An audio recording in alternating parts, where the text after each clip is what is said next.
Seguimos en Entre Líneas, nuevo bloque, decíamos con nosotros aquí en el piso. Gustavo Santos, hemos vuelto a la presencialidad de alguna manera, ¿no? En el programa después de mucho tiempo. Bueno, candidatos a diputado nacional por Juntos por el Cambio. Gustavo, muchas gracias por estar aquí. No, al contrario, gracias a ustedes por invitarme. Bueno, recién lo hablábamos con el ministro Busso, ¿no? Candidato también a diputado, pero hacemos por Córdoba.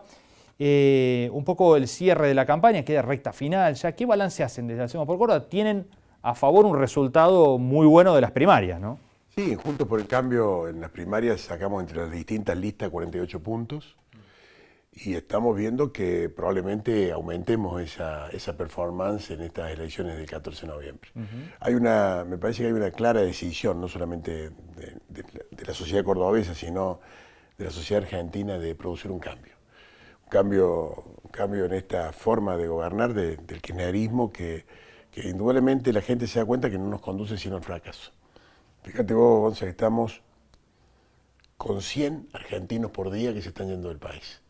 La cifra más alta migratoria de la historia argentina. En un año ha migrado más gente que la que emigró entre el 2001 y el 2003, que fueron años bravos, ¿te acordás de aquellos años terribles? Esa sangría se para solamente si somos capaces de construir un proyecto político que devuelva la esperanza a la Argentina. Y estoy convencido que este 14 de noviembre, Juntos por el Cambio va a ser una gran elección en todo el país y vamos a volver a tener esperanza como para que nuestros chicos, sobre todo, no quieran irse del país.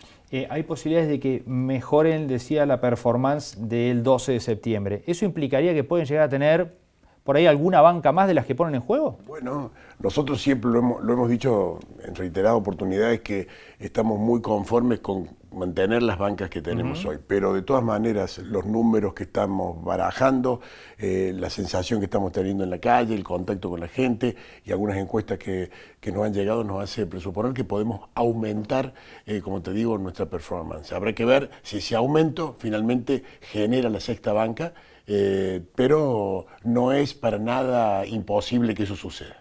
Bien, ¿cómo imagina el 15?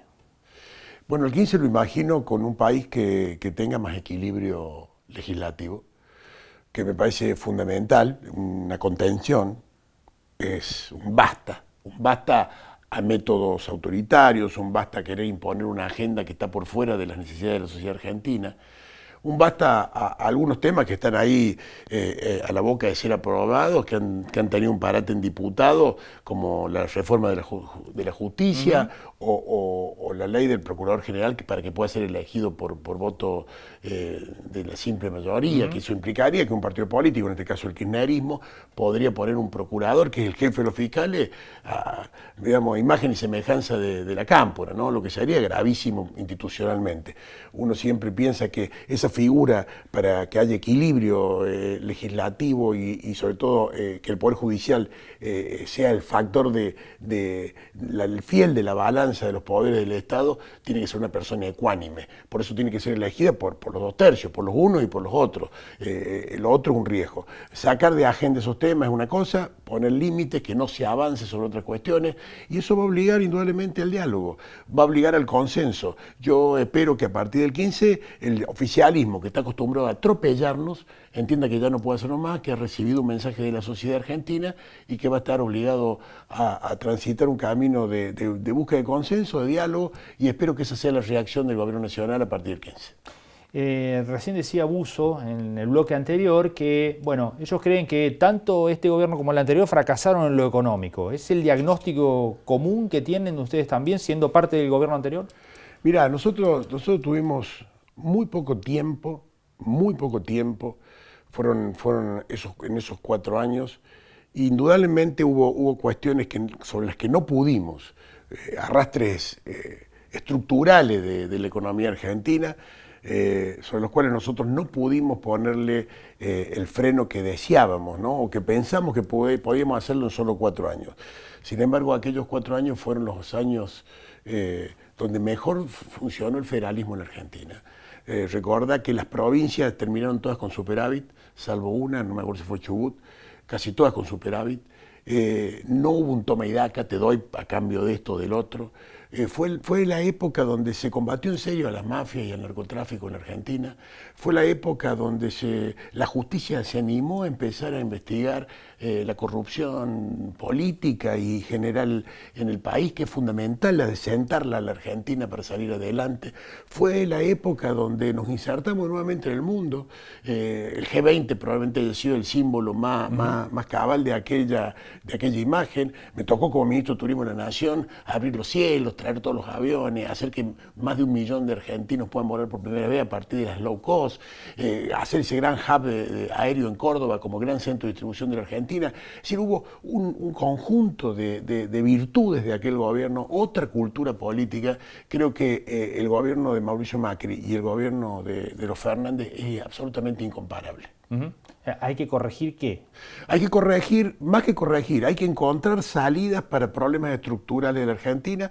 Indudablemente el déficit fiscal hay que corregirlo. Nosotros llegamos a 0.4, para que lo entienda la audiencia, no se puede gastar más de lo que uno gana. Si uno toda la vida en su casa gasta más de lo que gana, termina fundido, termina perdiendo lo que tiene. Bueno, Argentina tiene una conducta en ese sentido permanente.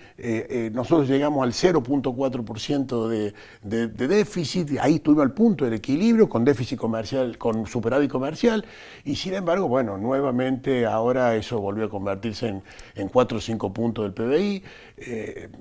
Argentina va a tener que entender que el equilibrio fiscal es fundamental, vamos a tener que entender que tenemos que desarrollarnos, para desarrollarnos tenemos que abrirnos al mundo, tenemos que insertar nuestra producción en el mundo, no tenemos que poner restricciones como los cepos a la carne o las restricciones a algunos productos para exportar, sino que al revés, tenemos que exportar cada vez más nuestros productos, necesitamos divisas, el turismo tiene que ser un factor también de atracción de divisas, llegamos a ser el 4º complejo exportador en mi gestión, ingresamos 5.800 millones de dólares por turismo. Bueno, se trata de poner en foco el empleo. Tiene que haber empleo en cantidad y en calidad en Argentina, para eso hay que crear las condiciones, cuando digo empleo, hablo de empleo genuino, empleo privado, ¿no? Las condiciones para que esto suceda, y esto amerita al menos 3 grandes temas que tenemos que poner a discusión social y generar reformas profundas. Una profunda reforma fiscal. Con esta presión fiscal es imposible que alguien pueda desarrollarse, emprender, y no solamente vale para una gran industria, sino para un kiosco o para un pequeño emprendimiento. Sí, una reforma laboral. O sea, hace 13 años que en la Argentina no se genera un solo puesto de trabajo directo. 13 años. Es decir, que en el sector privado, en el, ¿no? En el público sí se generó. Bueno, sí, pero eso es lo que tenemos que evitar. El público tiene que reducir su empleo público para tener menos costos. Y nosotros tenemos que alentar la creación de empleo privado, de empleo genuino. Hace 13 años que no se crea eso. Por el contrario, había 6 millones y pico de empleos registrados en el 2003 y 2 millones y pico de planes. Hoy hay 6 millones y pico de empleo privado y 22 millones de planes. Y por último, una profunda reforma educativa. La educación ha quedado destruida.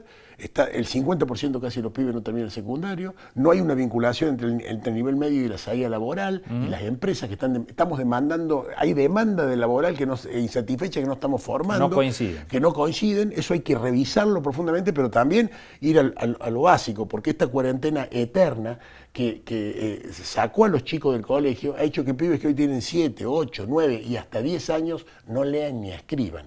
Es decir, que hay una generación que ha entrado en crisis y nos tenemos que ocupar de eso. Por lo menos esos son grandes temas que vamos a tener que tratar como sociedad y vamos a tener que profundizar esas reformas si queremos empezar a reconstruir la Argentina. Bien, con todo esto por hacer, ¿está bien que algunos se hayan apurado a empezar a pensar en el 2023 en la provincia y en la nación? El 2023 es un objetivo todavía lejano para todos. Pero nosotros tenemos la voluntad política como Juntos por el Cambio de recuperar el poder político en la nación y por supuesto en cada una de las provincias argentinas que podamos conseguirlo. Somos un proyecto político que está dispuesto a crecer, a aumentar, somos una coalición, Es decir, un grupo de diferentes que, sin embargo, tenemos un común denominador en los valores republicanos, en la defensa de las libertades públicas, en la defensa de las libertades individuales, en la defensa irrestricta de la Constitución Nacional, de la propiedad privada, de la independencia de la justicia, la división de los poderes. Eso es lo que nos une y lo que nos va a seguir uniendo. Esa Argentina a construir o a reconstruir necesita de mucha más gente, inclusive, que comparte esos valores. El 2023 va a ser un momento muy difícil, mucho más difícil inclusive que el 2015, que ya fue muy complicado. Va a necesitar de todos nosotros, los que de la sociedad argentina y de sus líderes y sus dirigentes, un gran esfuerzo de concertación, de consenso, de búsqueda de acuerdos para poder llevar adelante un proyecto que se pueda sostener en el tiempo. Bien. Gustavo, gracias por venir al programa. No, al contrario, muchísimas gracias a vos. Y hasta la próxima. Hasta la próxima, y a través del canal un saludo enorme a todos mis amigos de Río Cuarto. Bueno, muy amable, gracias por venir. Pausa, ya seguimos.